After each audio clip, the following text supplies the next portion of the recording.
Hello, welcome to Truth Talks with Dr. Ann. I'm beginning a short series based on my book, Implosion, When the Pendulum Swings Too Far. Let's begin today with Black is White, or is white black? After a speaking event on the subject of gender and sexuality, a young man approached me to ask me a few questions and shared his story. I couldn't erase his concerns for our education system and the picture he painted of what is happening from my mind. It lit a fire within me. For the last several years, I've been attempting to raise awareness of the extremes of an ideology that knows no bounds. It seemed to have been falling on deaf ears until now. Parents, grandparents, and teachers are awakening slowly. The more they scratch the surface, the more appalled they become. There's currently a flood of parents removing their children from public education. So what's happening? What has changed? In Implosion, you'll find some of the answers. When the pendulum swings too far, there's bound to be a correction.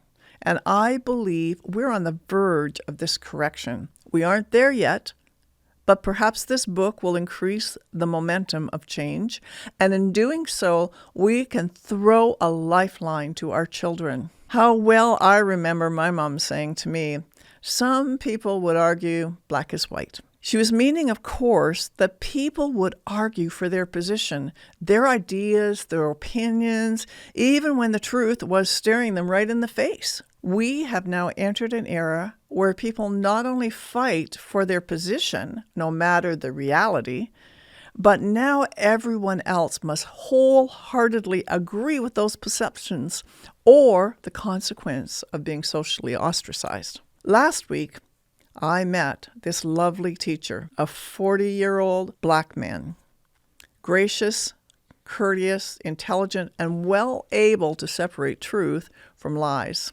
Yet this man was in a quandary, how to handle an ongoing situation at his elementary school where he taught. He described the situation he was confronted with at the school where he works, just a half an hour from where I live, which is quite rural. The situation concerned another teacher, a white male. These men are friends. But the white teacher recently decided to identify as a black man, putting a strain on the relationship and leaving the true black man exasperated. You heard it right. White is now the new black. I asked my black friend how he felt about this assertion, and he stood looking at me for a few moments, then shook his head, at a loss for words to describe his feelings at our present politically correct climate, and fearful to express his feelings due to the possible repercussions. I then remarked how I would feel if I were in his place. Number one, offended, and then challenged to now explain the difference between black and white, not only chromosomally, but racially and experientially. I heard an extended sigh of relief, and finally he was talking to someone who got it, who got him, someone who understood his confusion, his frustration, and the fear for the future of our children being exposed daily to such preposterous ideas. This man's emotions are what most of us across North America are experiencing as we listen to the ridiculous notions not only being presented but adamantly proclaimed as truth to be celebrated. Ideas that have no basis in reality and yet are supported by an insidious gender ideology. Ideas such as born in the wrong body, a boy can become a girl, or vice versa. It's good to prescribe life-altering and harmful drugs to prepubescent children. It's good to lop off breasts and or genitals. It's good to invite drag queens in full regalia denigrating women to read to kindergarten classes. These are radical ideas and just the tip of the iceberg of ideas marketed to our culture as good, wholesome, non-judgmental, inclusive, loving, kind, and most importantly, necessary. Necessary for what is the question. So I ask you, why, after being systematically hit over the head with all the media and political progressivism, are we shocked when someone would declare they are a different race? This white teacher is not the first to identify as Black, and these ideas have been hitting the news now for nearly a decade. In 2016, the leader of the National Association for the Advancement of Colored People, Rachel Dolezal, declared, "I identify as Black," even though she was born white. Dolezal did not deny her biological parents were Caucasian. She admits to being Czech, German, and of Swedish descent. She doesn't deny that she's changed how she looks at herself over the years, and admits to not having corrected various published reports over the years, labeling her as transracial, biracial, and Black. So this is a white woman.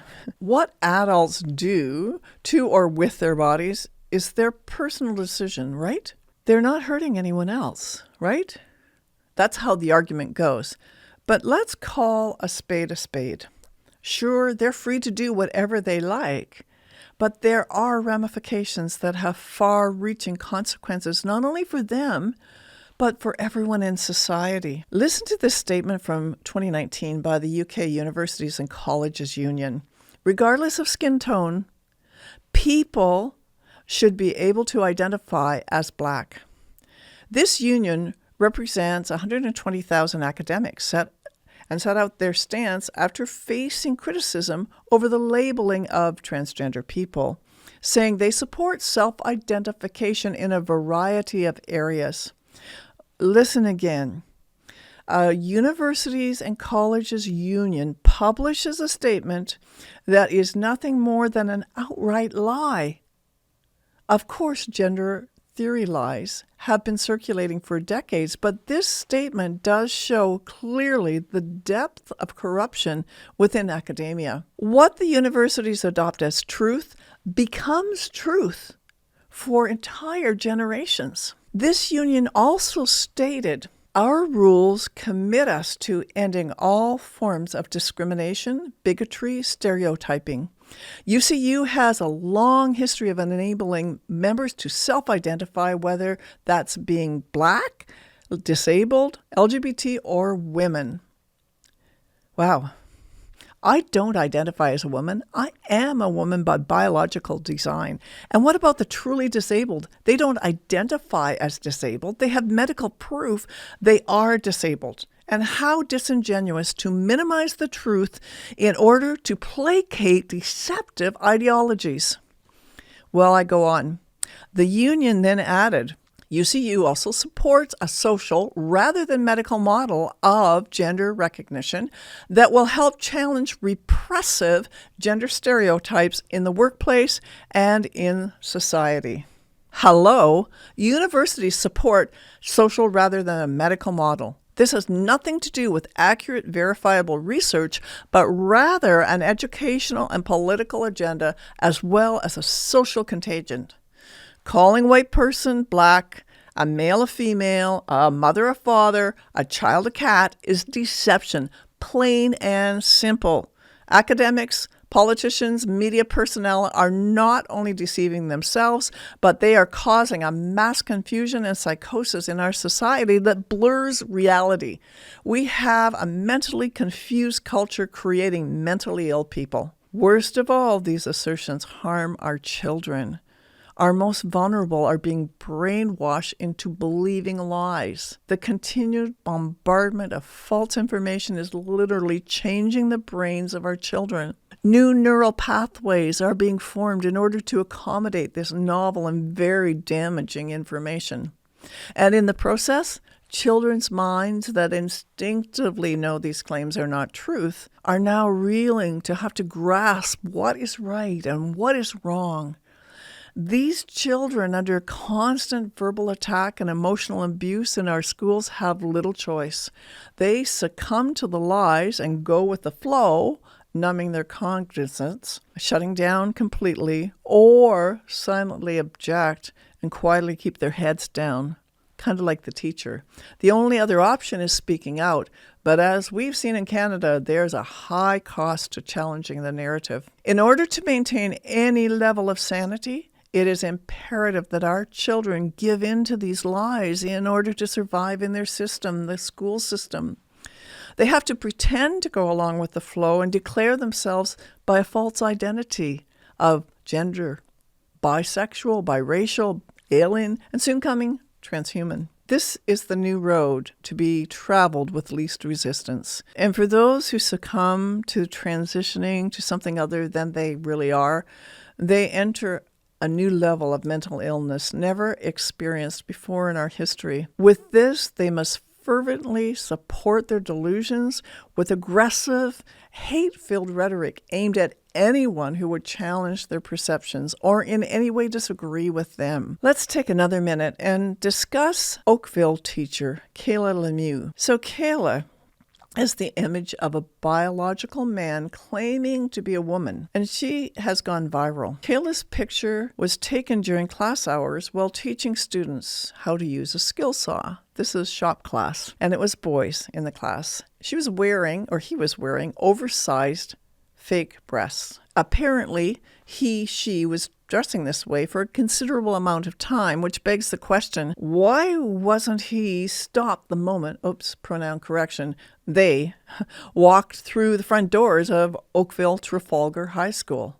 Well, the answer to that is found in the school's reply to the outraged parents who protested. The school recognizes the rights of students, staff, parents or guardians, and community members to equitable treatment without discrimination based on gender identity and gender expression. We strive to promote and support a positive learning environment in schools consistent with the values of the school board and to ensure a safe and inclusive learning and working environment for all students, staff, and the community, regardless of their race, age, ability, sex, gender identity, gender expression, gender orientation, ethnicity, religion, cultural observance, social, economic circumstances, or body type or size. I reiterate, the values of government-paid employees, aka student and school boards, not parental values or biological or medical absolutes. The word absolutes,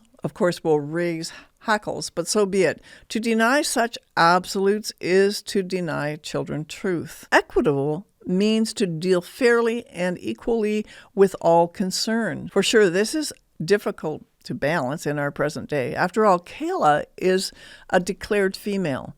And as we know, the definition of women has been subjugated to the gender elite ideology. This means that he or she must be protected at all costs, even to the diminishing and degradation of biological women. I was absolutely repulsed when I saw Kayla's picture.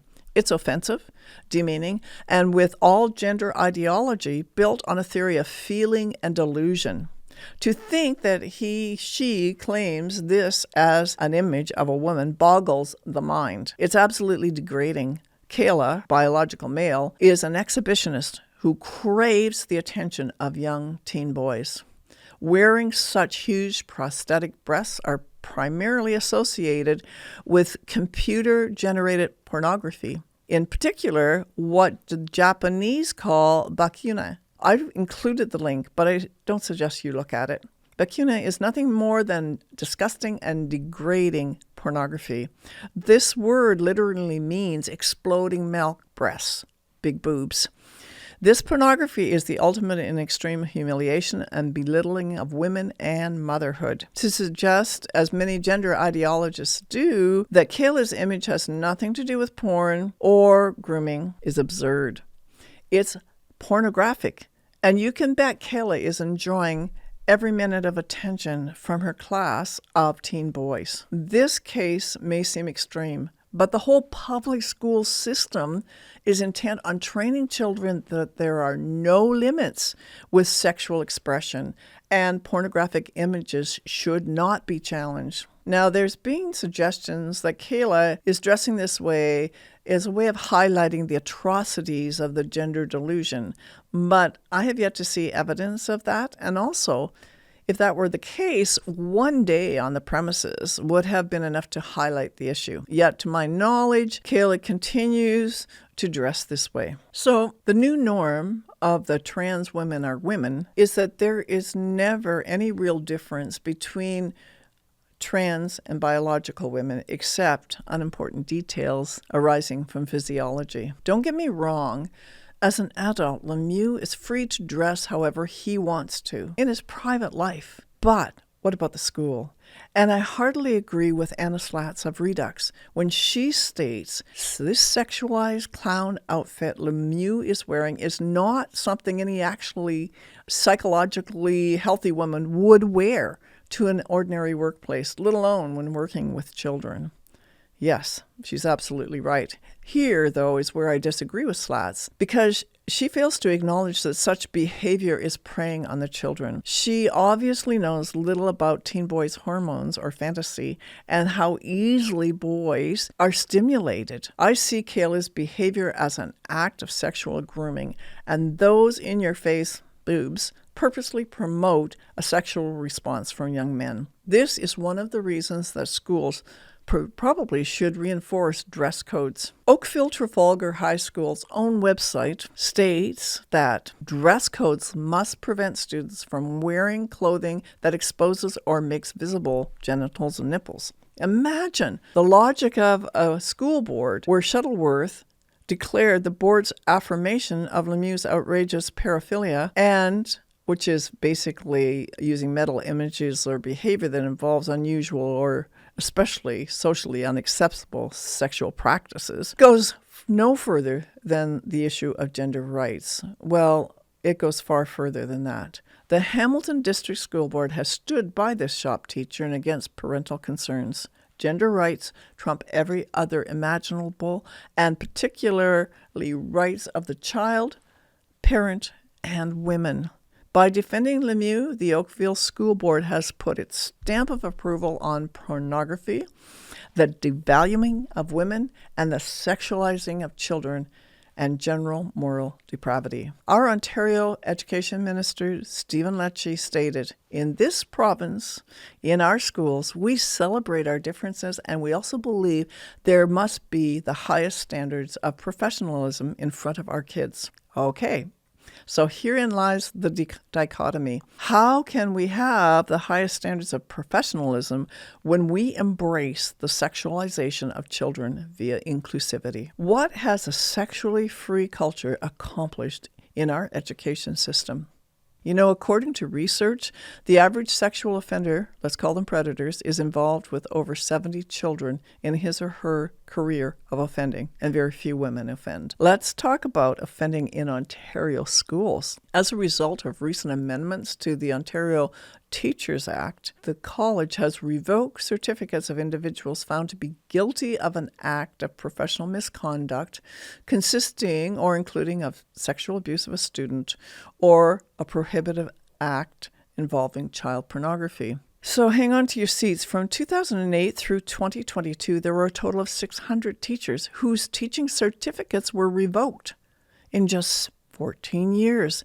These individuals were charged with sexual offenses against minors and most sentenced to jail time. So that means these were serious. These, of course, are the offenses that we know of. How many more have been swept under the rug or unreported? 67 of these revocations are a result of sexual offenses against minors that occurred in 2022. This is in Ontario. Where is the outcry? If these were clergy assaults, it would be all over mainstream news. And yet we never hear about it. How many children need to be sexually abused by teachers or staff before we consider this a crisis? Thank you for joining me today. For more information or to order Implosion when the pendulum swings too far or other resources, visit restoringthemosaic.ca. Please subscribe, like, share, donate, or possibly even do a review to help us continue spreading the truth. May God keep you and may His truth set you free. Thanks for watching today. You've been listening to Truth Talks with Dr. Ann. Thank you so much for joining us today. You can find Ann's books, blog, and sign up for the newsletter by going to restoringthemosaic.ca.